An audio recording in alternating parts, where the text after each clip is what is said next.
Hello guys, চলো প্রথমে video দেখবো, তারপর টিকটক করা ফানি কমেন্টস গুলো পড়বো। So let's go.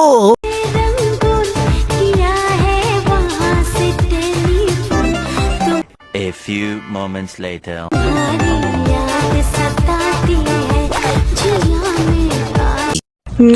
तो चलिए शुरू करते हैं। এই গাড়ির ড্রাইভারকে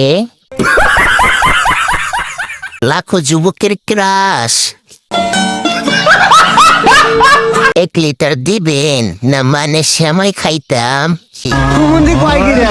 এই পাহাড়ে আমি জুমের ফসল ফলাবো। অস্ট্রেলিয়ার গাই। मारो मुझे, मारो मारो मुझे, मारो मारो। কত কষ্টের ফসল, গাছের ফলন ভালো। কত কেজি হবে? কেমনে হলো এত বড়? আমি ছোটগুলো খাই, বড় খেতে পছন্দ করি না। এত ছোট কে? পম পম রে, সেই রকম জিনিস। তো কথা একদম কবি নেই।